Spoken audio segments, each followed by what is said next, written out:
So, is India really going to be a global superpower by 2040? It feels like everyone is talking about it, right? To figure this out, we have to dig into one of the most incredible economic stories of our time. Let's jump right in. Okay, let's just rewind for a second. Go back to 1991. India was, and I'm not exaggerating here, on the brink of going broke. Seriously, they had enough foreign cash to cover maybe 3 weeks of imports. That's it. It was a full-blown crisis. Now, fast forward to today. That same country is the world's 5th largest economy. I mean, talk about a comeback story. It's just staggering. But look, that amazing turnaround is in the past. The real question is about the future, isn't it? Is this superpower by 2040 dream? Is it real, or is it just a bunch of hype? Well, that's what we're here to figure out. We're going to cut through the noise and look at the actual facts. All right, first up, let's look at the pro side of the argument. What are the big strengths that everyone's pointing to? What's the foundation that this whole superpower idea is built on? There are a few, but the first one, well, it's a biggie. Take a look at this. This chart tells you so much. It's all about demographics. In India, the median age is just 28 years old. Now, think about that. Compare it to China, where it's almost 40, or Europe, where you're looking at 43 and up. What this really means is that India has this incredible, young, energetic workforce ready to go for the next couple of decades. It's a secret weapon that most other big economies just don't have anymore. And get this, 65%. Just let that sink in for a moment. Nearly 2/3 of the entire country is under 35. You know, that's not just about having workers. It's a massive consumer market just waiting to happen. And it's an unbelievable engine for new ideas and innovation. Okay, so you've got this massive young population. Now let's add another layer. India quietly built a digital revolution from the ground up. I'm talking about things like UPI, which processes billions with a B of digital payments every single month, and Aadhaar, the world's biggest biometric ID system. They essentially skipped a whole generation of technology and went from a cash-heavy society straight to a digital-first economy. This digital stack is like hitting the fast-forward button on economic growth. And what does that digital foundation lead to? Well, it leads to this, a booming startup scene with over 100 unicorns. And remember, a unicorn is a private company worth over $1 billion. But this isn't just about big valuations. These companies are innovating like crazy in really important areas. Fintech, edtech, even AI. They're literally building the economy of tomorrow, today. Now let's talk about the world stage, because India is playing a really smart game here.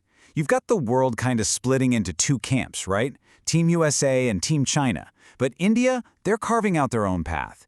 They're what you'd call a strategic middle power. So they'll partner with the US on some things, but they'll also buy oil from Russia. They're positioning themselves as a leader for all the developing nations out there. It's a clever balancing act that gives them a ton of influence and options. And all of this leads to a massive opportunity in manufacturing. You see, for decades, if you wanted to build something, you went to China. But now, China's getting more expensive. And let's be honest, geopolitically, it's complicated. So big companies all over the world are adopting what they call a China plus one strategy. They need a second option. And that is a golden opportunity for India to step in and become the world's next great factory. We're talking millions and millions of jobs. Okay, so that's the good news. That's the dream, right? But now it's time for a major reality check. Because the path to 2040 is absolutely not a straight line. There are some huge obstacles in the way, and we need to be real about what they are. At first glance, the headline number looks fantastic. India's total economy, its GDP, is about $3.7 trillion, and yeah, it's on track to be the 3rd largest in the world, right behind the US and China, probably by 2030. That's the big, shiny number everyone talks about. But then you see this number, and it tells a completely different story. The total economy might be huge, but the per capita income, so what the average person actually earns in a year, is still only around $2,800. To put that in perspective, in a lot of developed countries, that number is over $40,000. That shows you there's a massive gap between the country's wealth and the wealth of its people. And that huge gap, it's really driven by these 4 big problems. First, you've got an employment crisis. Millions of young people are graduating, but there just aren't enough good, high-quality jobs for them. Then there's education. Sure, the top schools are world-class, but for most people, the system is outdated, leaving a huge gap between what they learn and the skills companies actually need. Add to that a big infrastructure gap, especially outside the major cities, which makes everything more expensive. All of this just feeds into growing inequality. And that's dangerous, because if it's not fixed, it can lead to some serious social unrest. So you have these incredible strengths on one side and these massive challenges on the other. What's the way forward? Well, according to pretty much every expert, it all boils down to getting 4 things right. Think of it as a 4-point plan for success. And these are the 4 non-negotiables. Number 1, massive job creation. And I don't mean just any jobs. We're talking good, skilled jobs for all those graduates. Number 2, a complete overhaul of the education system to match skills with what the economy actually needs. Number 3, they have to grab that manufacturing opportunity and become a real alternative to China. And number 4, a huge push on infrastructure to connect the whole country and make it easier to do business.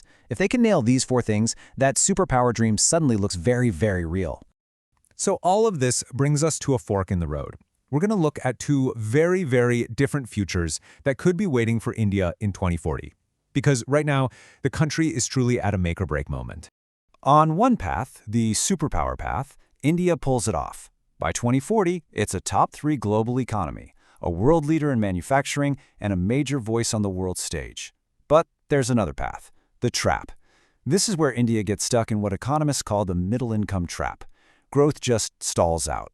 You can think of a country like Brazil, which has so much potential, but has struggled for decades with inequality, never quite making that final leap. So let's be clear, success is absolutely not a guarantee. And when you boil it all down, here's the most important part. Yes, government policies matter, of course. But India's future isn't just going to be decided in government buildings. It's going to be decided by the ambitions, the hard work, and the choices of its more than 1 billion people. It's really in their hands.